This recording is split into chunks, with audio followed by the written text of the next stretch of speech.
Ақсақалдар, авалар, енелер, туғандар. Ар бір инсан қырғыздың атулары жүрегіміз туйлайды екен. Себебі мекенімізде қызмат қылсақ, елімізде қызмат қылсақ, айлымызда қызмат қылсақ, жашауға келгеннен кейін жөн өтпей, бір аз да болса салымыз қоштық деп ар біріміздің жүрегіміз туйлап тұрады. Ошо сіздер сияқты араңыздардан мен дағы ушу еліме қызмат қылайын, жергеме қызмат қылайын, артымдан жақсы сөз қалсын деген жақсы ниет мақсаттарыменен аттанып çıktım buyursa. Allah koldup, elдің қолдаусына ие болсам, Құдайым buyursa, işenişinizleri толық ақтайым. Азы Мұсакам менен Тұрсынакам мені қату мақтада толқынданып кеттім. Шын өшін айтқан депші. Иншалла, бұлдағы тура шүніздер авалар, мұншалық елдің işenişini алыш оңай емес. Елдің жүгін арқалаш оңай емес. Азыр мынаке bir mandatlı şu ikinci okruktan, Batken okruğundan 10 talapker Işka tarafından kerben uyuşturuldu, memleket tarafından. 14 aylık müddetке bарды. Emi aylarga barganda çınlığında köyde көп туғандар. Biz ne için Kazakistan'a жақсы өнүксөк болбойт masalan. Ne için biz Özbekistan'a өнүксөк болбойт. Анын үчүн биздин тагдырыбыз күнөөлүү. Бирок жанагына асан кайгы болуп эле тагдырыбыз күнөөлүү экен, мамлекет ушудан жатып албай, ар бирибиз Кудайым буйрса, келечекке салым кошсок, бүгүнкү күндө мүмкүнчүлүгүбүз бар. Себеби чубак ажыбыз, алымыбыз айтты эле, арамдан арылгыла, шайлоодо сатылбагыла деди эле, макулдап унчукпай эле, аны угуп коюп билип туруп эле сатыла бердик. Бирок бүгүнкү күндө падышабыз тарабынан Муса өзү айтып кетти. Падышабыз тарабынан дагы жакшы шарттар түзүлүп алар. Ошол 10 талапкердин ичинен татыктуу талапкерди шайлап алгыла дагы артынан чимпилик деп сөз айтпагыла деп атат падышабыз. Туурабы? Ошон үчүн келиңиздер туугандар.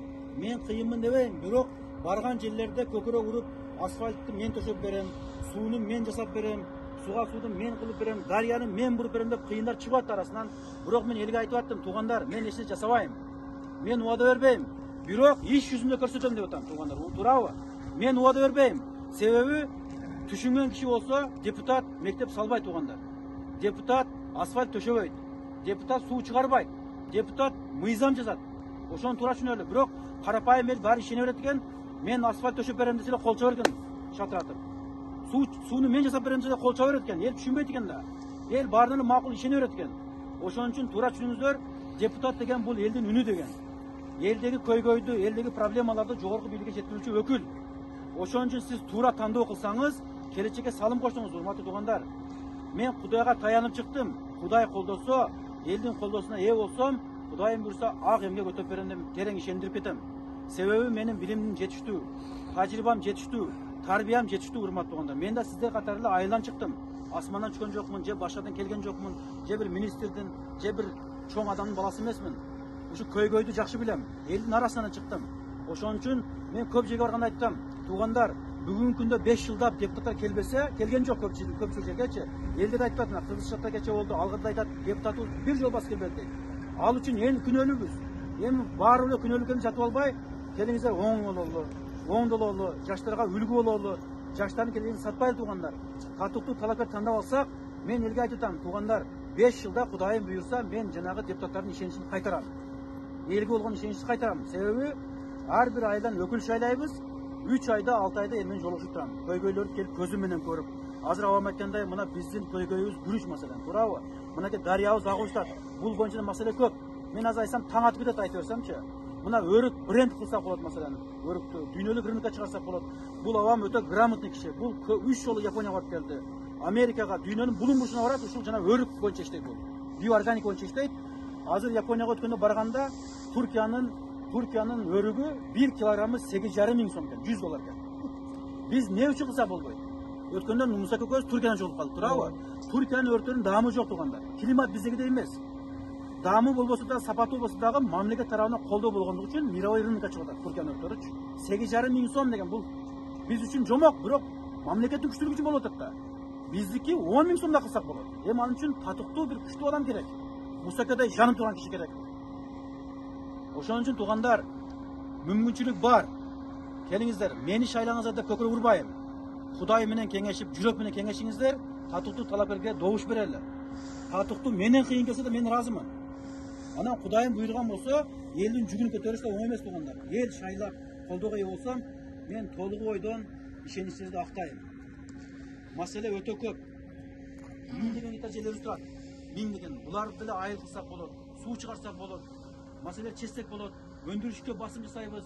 Өндіріш болуш керек. Ар бир айылда бирден завод, фабрика болуш керек. Тигүү тармагын өндүрсөк болот, туурабы? Ошон үчүн шарт түзүш үчүн татыктуу депутат керек, туугандар. Ошон үчүн келиңиздер, келечекке салым кошолу, татыктуу талапты тандаңыздар. Рахмат. Туугандар, азыр туура түшүндүңүздөр. Азыр сөз болду, депутат эч нерсе кылбайт, мыйзам эле чыгарат деп. Асфальт кылбайт, жол кылбайт деп. Бирок бул сөз туура. Бирок күчтүү депутат чыгарбаса кылбайт, кылдырат да. Кылдырат, ооба. Жол министри деген бар, суу министри деген бар. Бүт айыл жердеги көйгөйлөрдү ошол министрлерге, департаменттерге, структураларга жеткирип, ошону кылдырат да. Ошону кылдыра турган депутатты тандабаш бүгүнкү биздин колубузда да. Туура түшүндүңүздөр. Жаңа жогоруда биягам айтып өттү, мына кандидат Бегали Төрөйем айтты. Депутаттын милдети өзү негизи. Мыйзам жазат, ошо мыйзамды көзөмөлдөйт. Көзөмөлдөйт, ооба. Андан кийин министрди, буяга айткандай жол министри, транспорт министри жана башка министрлерди биздин көйгөйлөрдү, мына асфальтыбыз болсо асфальт, ошого бигиз сайып тура турган депутат керек. Ооба, ооба. Ошого бул жарайт.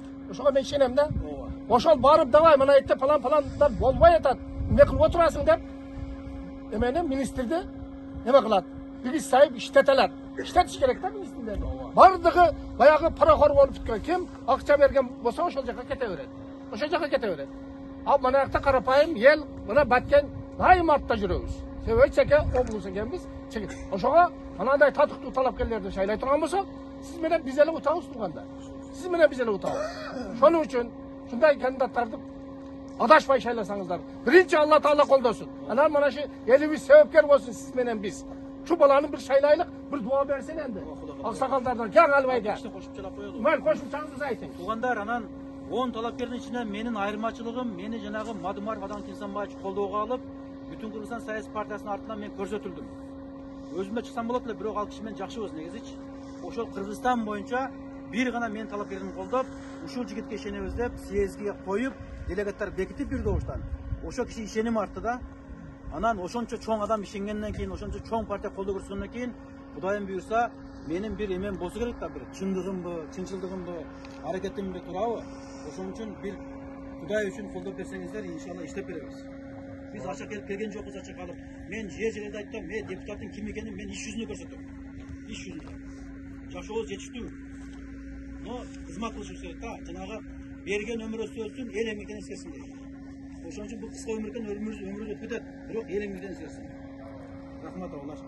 Алымдарыбыз айтат, добуш берсең, ошол добуш берген адамың жакшы адам болуп, сооптуу иштерди кылып, элге кызмат кылса, ошонун соого тең болосуң дейт да.